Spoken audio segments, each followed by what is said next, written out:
All right, thanks for coming. I got to bring some energy to finish the day. I feel like after everyone's been sitting here for a few hours, we're going to have to ramp this up. So I went and got a Celsius. Good to go. I had a bit of that too, right before I went on stage.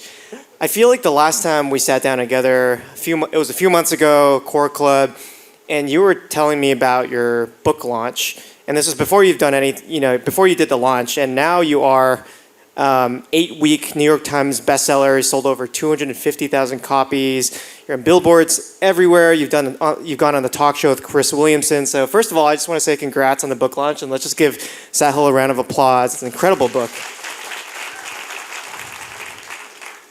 So today we're going to talk about the idea of building wealth that goes in every single dimension.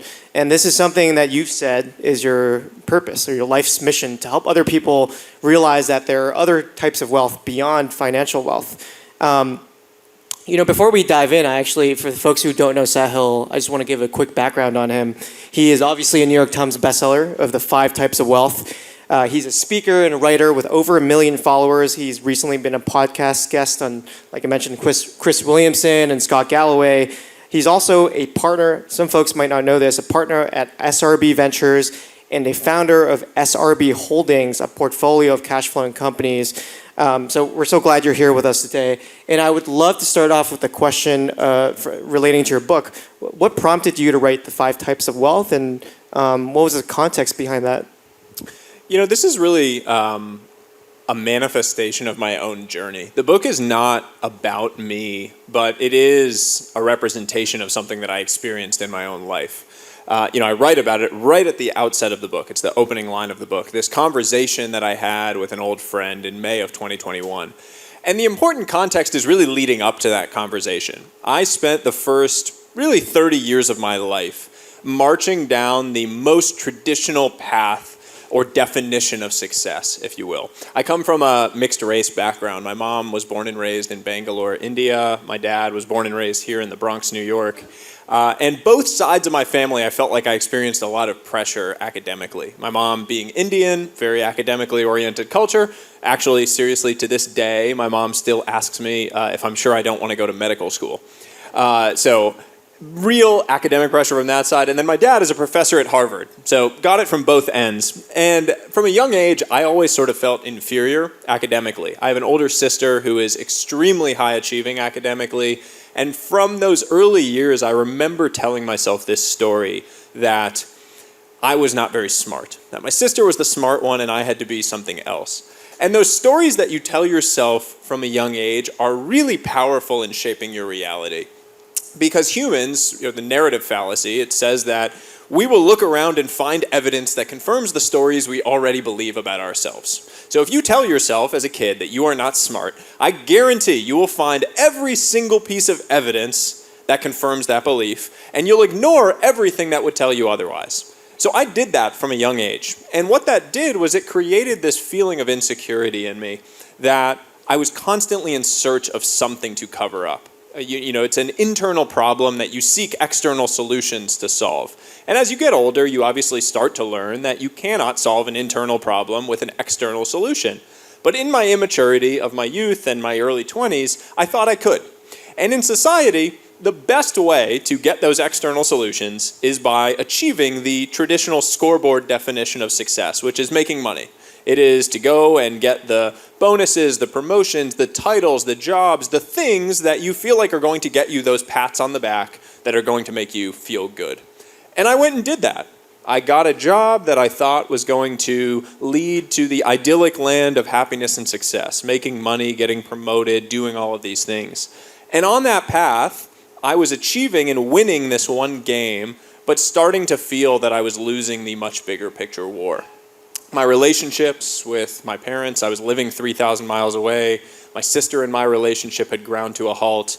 My wife and I, unfortunately, were struggling to conceive at the time, which was creating strain in our life. I was drinking 6-7 nights a week. My mental and physical health were in disarray. And it was a point in time in my life at the end of 2020 when on the outside looking in, it seemed like I was winning the game. But I started to have this sensation that if that was what winning felt like, I had to be playing the wrong game. And it all came to a head in this one conversation in May of 2021. I went out for a drink with this old friend, and we sat down, and he asked how I was doing. And I told him that it had started to get difficult living so far away from my parents, who were getting older. I'd noticed for the first time in my life that they were slowing down, that they weren't going to be around forever. And he asked how old they were. And I said mid-60s. And he asked how often I saw them. And I admitted that it was down to about once a year. And he just looked at me and said, okay, so you're going to see your parents 15 more times before they die. And I just felt like I'd been punched in the gut. The idea that the amount of time you have left with the people that you care about most in the world is that finite and countable, that you can place it on a few hands, just shook me to the core. And in that moment, I realized that my entire definition of success, of what it meant to build a wealthy life, had been incomplete. That I was focusing on the one thing at the expense of everything else, that I was marching down this path to win the battle, but lose the much bigger picture war. And in that moment, I realized that we needed to make a change. And so my wife and I did. We took a dramatic action. Within 45 days, I had left my job, which was this high-paying, successful-sounding job. We had sold our house in California and moved 3,000 miles across the country to live closer to both of our sets of parents. And in that one decision was a very important realization, which is that you are in much more control of your time than you think. We had taken an action and fundamentally created time. That number, 15 more times before my parents were gone, is now in the hundreds. I see them multiple times a month. They're a huge part of my son, their grandson's life. They're actually at my house right now because it's my son's birthday, and I'm going to see them tonight. We had taken an action and created time for the things that we really care about. And so that was the catalyst that sparked this entire journey to write this book, to redefine around a much bigger picture scoreboard what it means to build a good life, to allow you to have a bigger picture scoreboard so that you can measure the right things and then make the right decisions and take the right actions in your life to win on this new, more comprehensive scoreboard. We actually have the book right here. Check it out on Amazon. You can get a copy there. Just to give us a preview, can you elaborate on the different types of wealth that you talk about in this book at a very high level? So the 5 types of wealth that I talk about in the book are time wealth, which is all about freedom. Freedom to choose how you spend your time, who you spend it with, where you spend it, when you trade it for other things. It is about an awareness of time as your most precious asset, the one thing that you cannot get back. Social wealth is all about your relationships. Mental wealth is about purpose and growth, but also about creating the space necessary to actually wrestle with some of the bigger picture, more unanswerable questions in your life, whether through religion, spirituality, solitude, meditation, what have you. Physical wealth is about your health and vitality, and then financial wealth is about money, but with the specific nuance of really thinking about what your definition is of enough, what it means to have enough financially, with the recognition being that your expectations are fundamentally your most significant financial liability. That if your expectations grow faster than your assets, you will never feel wealthy. And you have this network of incredible entrepreneurs, creators, writers, investors. Which type of wealth do you feel like the people in your circle are most commonly neglecting? Honestly, I think most of the successful people that you see and admire are marching down a path to what I would call the Pyrrhic victory. This idea of a Pyrrhic victory is an idea of a victory that comes at such a steep cost to the victor that it might as well have been a defeat. It is the battle won, but the much bigger picture war lost. And look, we're in New York City right now. You don't have to look very far to find examples of the Pyrrhic victory around you. It is the person who has made hundreds of millions, maybe $1 billion, that we pat on the back, we celebrate, we admire, we think they're great, and we ignore the fact that they have 3 ex-wives and 4 kids that don't talk to them. Right? We write books about those people. We tell those people that they won the game. But we all have to ask ourselves in our own lives, is that actually a game that I care to win? Because to me, that looks like a game that I have zero interest in. And my entire life fundamentally changed when I realized I would never want to trade lives with the people that I was reading books about. We go and read these books and we understand the list price of the success that these people have had. The list price meaning the hard work that they had to put in, all of the hours, all of the challenges that they had to endure, the experience, the wisdom, the growth that they had to push through to get and build these businesses. But we very rarely talk about the real price of that success. The relationships lost, the health that they suffered from, the stress that they maybe incurred, and the impact that that might have had on their life. And there are a lot of things in life that look like a pretty good deal on the list price, but they're a ripoff when you take into account the real price. And so my whole call to action for everyone out there that reads the book or not is to really, with eyes wide open, think about what are the real trade-offs that you are willing to make for the things that you think you want in life. Really think about what is the real price of this thing that I have propped up in my mind as being so important. What is the money for? What is the life that I am actually trying to build? Not the one that you've been told you should want to build by culture, by social media, by your friends, by anyone else around you, but what you are really trying to build with your own life. Because once you define that, you can go and take actions to go and create that thing. And for you personally, which type of wealth are you chasing right now? And what are some role models, or who are some role models that you look up to? I don't really have role models in the sense of life, of like emulating someone else's life. I really want to create my own version of what a wealthy life looks like. The reason I say I don't have role models is because I don't have a specific role model that fits the entire definition of what this looks like. I have people who I admire how they think and build businesses. I have people who I admire the type of father that they are. But it's very rare that you find someone or get to know someone deeply enough that you can truly say, like, this person's entire life matches my definition of success, which is why it's so important to create your own. I've been saying this for the last several years, that you will never feel successful in your own life. You will never feel wealthy unless you create your own definition of success. Because if you don't, you will just be chasing whatever more the world tells you you should want. And we all know that feeling. We've experienced that in our own lives. I have certainly experienced that in my life. But once you start realizing that you get to create your own definition, then you can go and build towards that without feeling like you need to get pulled from the FOMO in all of these different directions. And that makes you feel completely differently when you engage with the world. You no longer need to feel that inferiority that you naturally feel when you walk into a new room, because you know that you are only measuring yourself against your own scoreboard, the one you have created. For me, where I am in my life today, my definition of a wealthy life is being able to take my son in the pool at 1 p.m. on a Tuesday.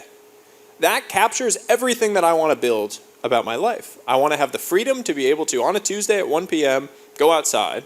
I want to have enough money that I can afford a pool, which isn't nothing around here. I want to be healthy enough. I want to have the relationships where he wants to have me go and do that with him. You couldn't pay me any amount of money to trade that. You could come offer me some enormous sum of money, but if I have to travel 300 nights out of the year to go do it, it's an absolute no for me. Because I've already figured out what it is that I want, what the money is for, and then I can go build a life around that thing. You know, I think most of us are familiar with the traditional definition of a billionaire. I've recently seen this concept in your newsletter, on your Twitter posts, the idea of a time billionaire, and I've even seen the idea of a friend billionaire. So I'd love for you to just talk about those concepts a little bit. Yeah, the first time I came across the time billionaire concept was from an investor named Graham Duncan, who I think talked about it for the first time on a Tim Ferriss podcast. The whole concept is just the recognition that time is your most precious, valuable asset. The question that I love to ask rooms like this with a bunch of young people is, would you trade lives with Warren Buffett? He's worth $130 billion. He has access to absolutely anyone in the world. He flies around on a Boeing business jet. He basically reads and learns for a living. It sounds pretty good, and you might want to trade lives with him. Except for one thing. He is 95 years old. There is no way that you would agree to trade the amount of time that he has left for all of that money. And on the flip side, he would give absolutely anything to be in your shoes, to have the amount of time that you have left. So with a simple question, you are acknowledging an important fact, which is that your time has quite literally incalculable value. And yet, on a daily basis, how much of it are we really wasting? How much of it are we spending scrolling on these things, comparing our lives to other people, stress about the past, anxiety about the future, fundamentally disregarding this one most precious asset that we really have? And that is really the call to action of that whole idea of a time billionaire, is to recognize that this is the one thing that you cannot get back. So to take very seriously the way you are deploying your energy and attention on a daily basis. You mentioned the comparison trap. I feel like that's something most of us here struggle with. Just a show of hands, who here struggles with comparing themselves to other entrepreneurs, other peers, other people they work with? It's certainly something I haven't figured out. You talk about it a little bit. What is your method to solving for the comparison trap? How do you not compare yourself to other people? I think it's important to recognize what you are comparing for. Like, what is the use case of comparison? It's easy to demonize comparison and to say you should never compare yourself, but comparison can be a useful tool for learning. So what I try to do personally when I find myself feeling that pang of comparison is to default to some level of curiosity around it, because the natural human state is to default to envy or jealousy. You see someone else doing something that you maybe want to do. It's Forbes 30 under 30, or raising this amount of money, or do whatever the thing is, the LinkedIn post, humbled and honored, which no one's humbled and honored when they say that on LinkedIn, but it's that stuff. You get the pang of envy or jealousy. And the best thing I can say is to just learn to default to curiosity. When you feel that go off, say like, okay, well, let me pause. What can I learn from what this person is doing? And if there's nothing, then it's not worth your attention. But usually there's some underlying insight or something you can learn and pick up that will make you better at the way that you are operating in your world. And tactically, so you started posting 5 years ago, and you grew a following fairly quickly. What are some other mindsets or mental frameworks that you've used as you've grown your following to keep yourself grounded, to avoid things like the comparison trap?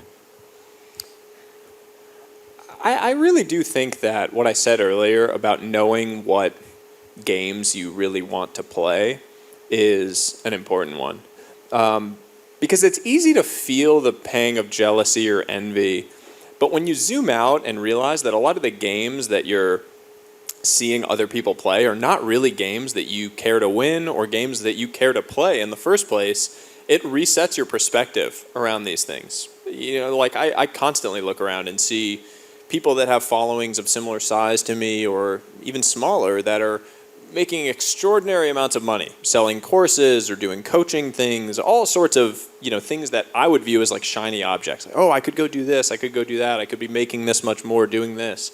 And I always have to remind myself and reset around the fact that I don't want to do those things. I basically want to write. I want to write books, I want to share ideas with the world, I want to spend time with real people out in person. And I want to invest in businesses, but I don't really want to sell courses or create coaching products or things of that sort. Nothing wrong with those things. I just don't want to do it.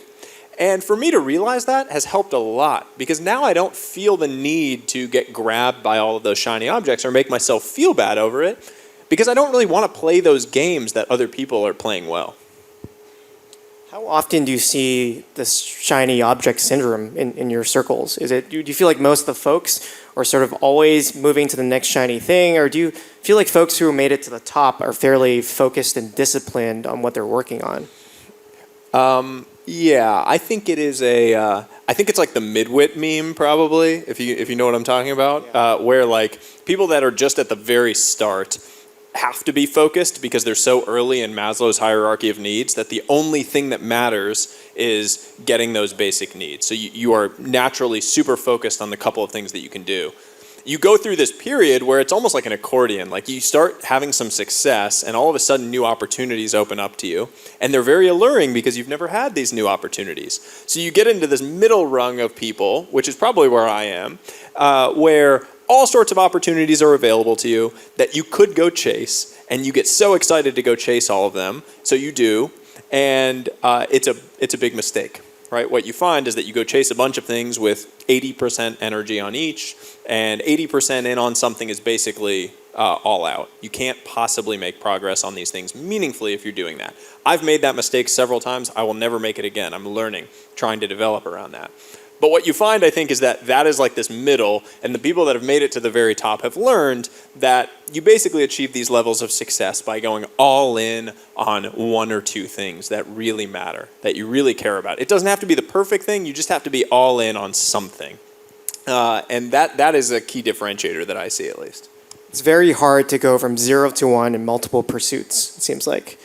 And this reminds me of the conversation we had a few months ago when I was sort of asking you for advice. And I was like, I just quit my job. I started to build this events business that was taking off. And I was like, how do you think about... Seems like it's going well, by the way, from the size of this room. So Thank you. I appreciate it. And I was asking you, and I was sort of talking about the second act, and I was like, what do I do next? Or like, how do you think about what to do next? Because you've had so much success. You started in private equity and finance, and then you became a creator, then you became an entrepreneur and an investor, now best-selling author. Like, what's next, and how do you even think about that? I think that it's funny. Like, I kind of feel like middling success in everything that I've done. And so it's very much like in the eye of the beholder on these things. I don't know, like I wasn't that successful at finance or private equity. I was like a, middling person. Then I left and I was doing this other thing. And now I sort of feel like I'm like a relatively new author. I published a book that was successful, but you can always convince yourself that your success is contingent on achieving some new thing, whatever that sort of destination is that you prop up in your mind. And what I constantly have to remind myself, it's one of my biggest struggles, is this whole idea of the arrival fallacy that I write about in the book. Like, I need to constantly read my own writing around that idea. It's the arrival fallacy is this idea that we build up these destinations as being the point where we will have arrived. We're going to wake up having achieved X, whatever X is, and we're going to feel fundamentally different. All of our contentment, fulfillment, everything is on the other side of achieving X. We get X and immediately reset to 2 to 3X, whatever it is. That's how we are wired. We get to the thing and we just have reset. But what you're doing when you fundamentally fall into that trap is you are making your happiness, your contentment, your fulfillment conditional on achieving something. When the truth is that thriving is a continuous journey. It is not a destination. If you constantly make your own thriving contingent on achieving something, you will never feel it. In the movie, I don't know if anyone's seen the movie Cool Runnings. It's one of my favorite childhood movies. It's like a Jamaican bobsled team. I think it was a Disney movie. There's this scene in it where John Candy, the coach, is talking to one of the bobsledders.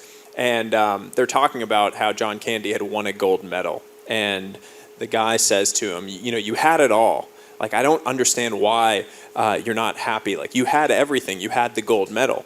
And John Candy says to him, a gold medal is a wonderful thing, but if you're not enough without it, you're never going to be enough with it. And if there's one message that I think most perfectly encapsulates this whole idea, it is that. All of these things that we prop up, all of these shiny objects, these exits, these successes, these promotions, these bonuses, the New York Times bestseller, any of these things, if you're not enough without it, you're never going to be enough with it. It's powerful. You, during that conversation, you also said something else that I keep thinking about, which is the idea that you don't plan. I don't know if this is still true or not, but it's the idea that you don't plan more than a year ahead of time. Can you tell us more about that? Is that still true? Because I think when we think of the traditional successful entrepreneur, we always think they have a 5, 10, 20-year vision. So to hear that from someone like you was really fascinating. I do not believe in planning anymore. It's for a fairly specific reason. I was a big planner my whole life, 5, 10, 15-year vision, like that was me. But what I've learned the last 5 years at least is that the most beautiful and interesting opportunities are inherently invisible to you where you stand today. I can guarantee that for all of you out there. The thing that is going to be the enormous asymmetric unlock that changes your life, you have no idea what it is right now. It is completely invisible. And the only way you find it is by walking, by starting to move, by actually taking action. The ancient poet Rumi once said, as you start to walk on the way appears. As you start to walk on the way appears. If you had asked me 5 years ago where I would be in 5 years, I could have written out 100 scenarios for that future, and not a single one of them would have been right. I hadn't written before. I had literally not written anything before. So I never would have predicted or written out a scenario where I had published a book and I was talking to a room like this. It just wouldn't have even been on my mind because it was invisible to me at the moment. But by starting to walk on the way, you uncover these interesting opportunities that then you can allow your energy to lean into and pursue with everything that you have. And so that's fundamentally why I don't believe in planning. The second point here is that planning is based on an expectation of order. It is based on this idea that the seas are going to remain calm and you're going to be able to get from point A to point B. We live in the most absolutely uncertain time. With everything happening in the world of technology, all of the change that's happening, you cannot expect order. You have to expect chaos in the future. And you have to prepare rather than plan, because preparation is based on the expectation of chaos. It is saying that I am going to build skills and experience now that is going to prepare me to navigate whatever the journey has in front of me. And if you prepare for chaos, you can manage through anything. But if you're planning for order and chaos comes, you might just be shit out of luck. So for everyone, I think in this future that we're facing that is so uncertain, planning is a real fallacy, and I think it can lead a lot of us down a bad path. There's been so much that has changed between this conversation and our last one. I think when we last met, ChatGPT, I don't think was completely a thing yet, or it hadn't rolled out to the mass markets. Are there any opportunities or trends you're excited about in your space as a creator, as an investor, as an entrepreneur? Anything you're leaning into a little bit more?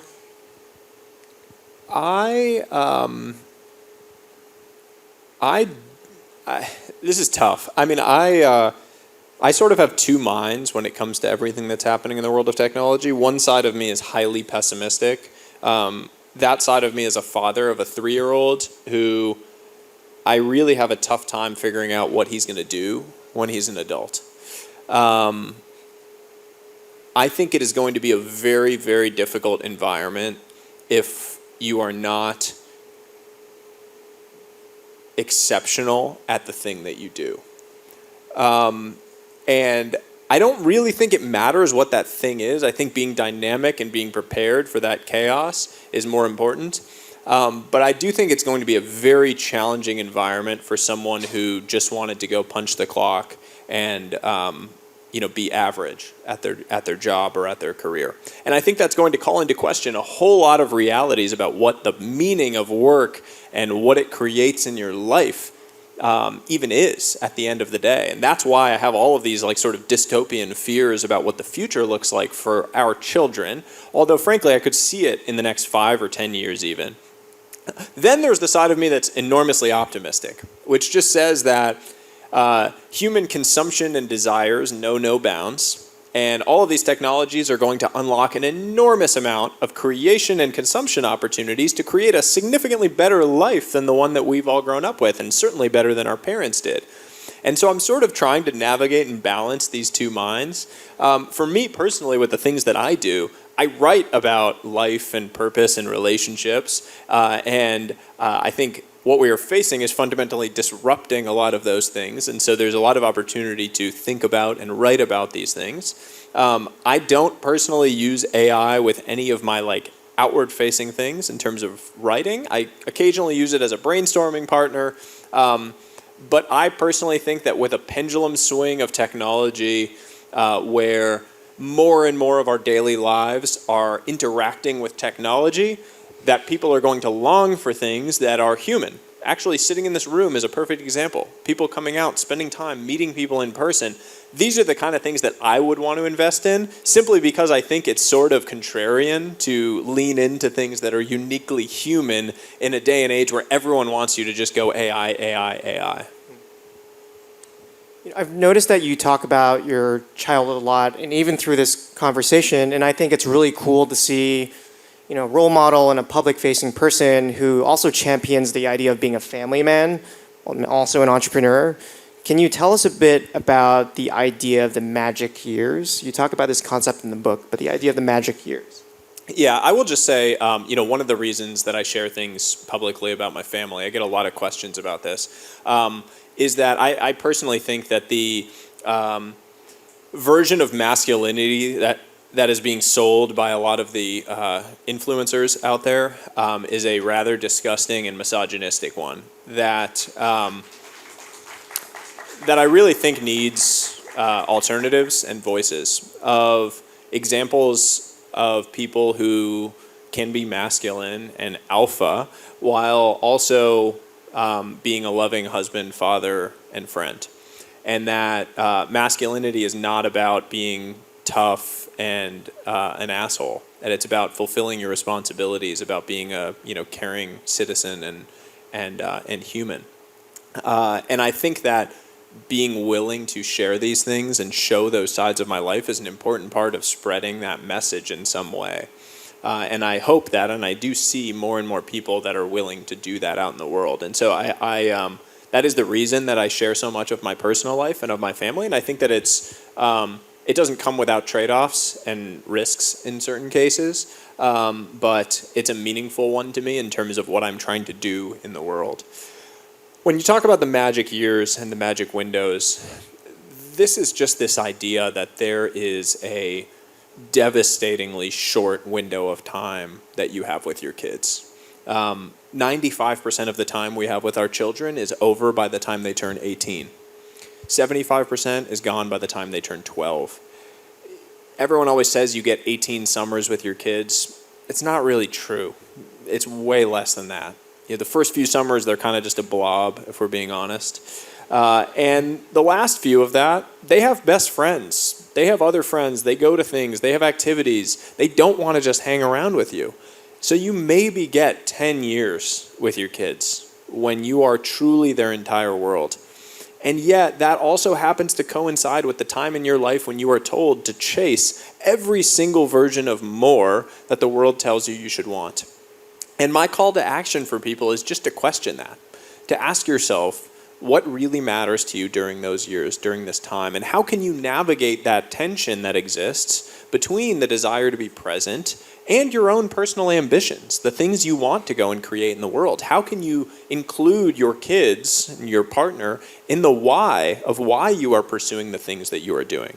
For your kids to actually learn the lesson that working hard on things that you care about is extraordinarily important in life. For them to see you do that is much more important than for you to go tell them that. Because kids don't really learn by you telling them things. They learn by seeing you live out the things that you really care about. And so that is what the magic years are all about. And I think, look, I am in the middle of this and wrestling with this tension on a daily basis. I'm sitting here right now and going to shoot out as soon as we're done to get back for family dinner for his birthday. It's like this constant tension of managing on a daily basis.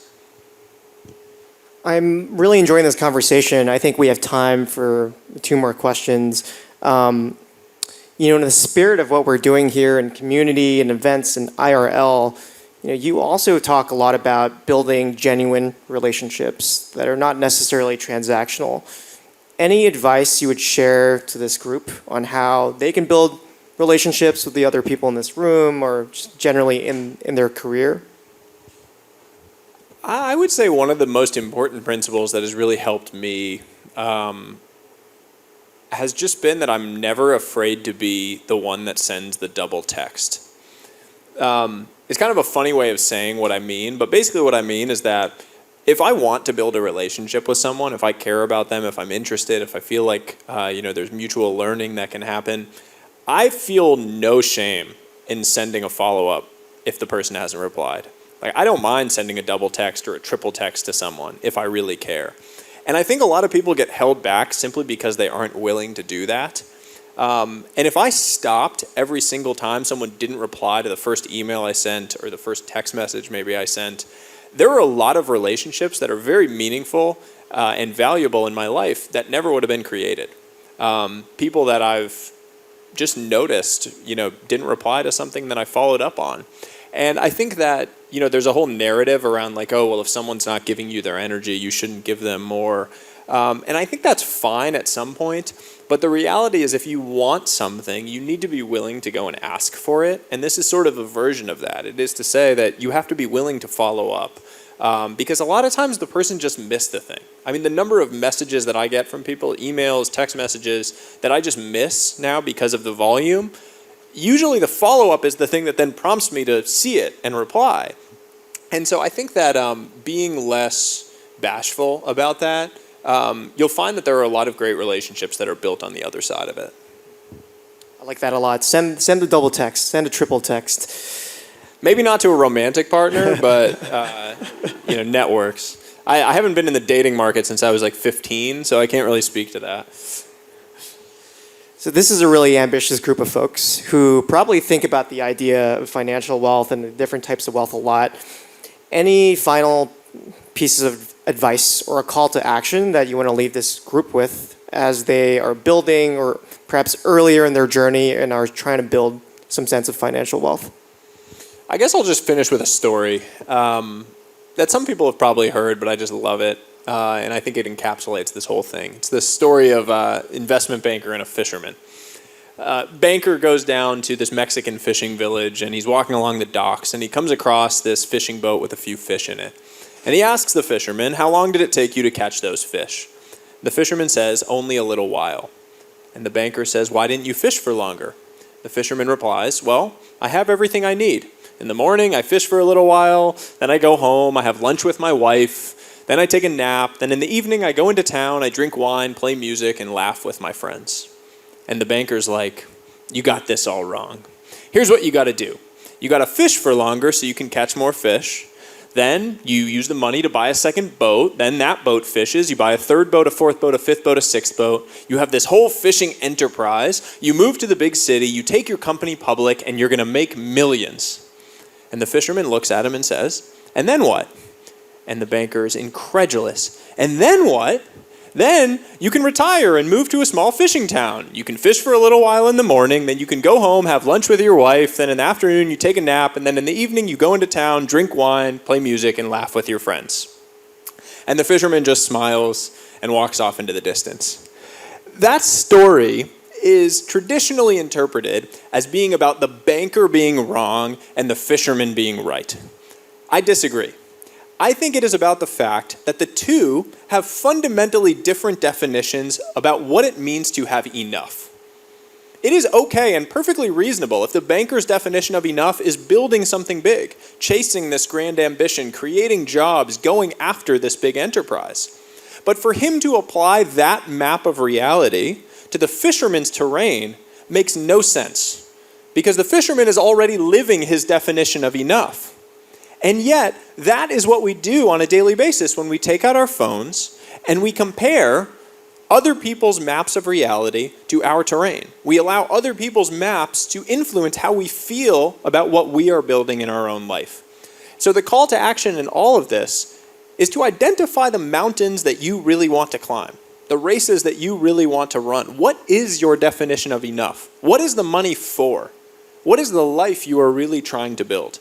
Then you can go take actions to go and create that life. All right, ladies and gentlemen, a round of applause for Sahil Bloom. Thank you for joining us. Thank you.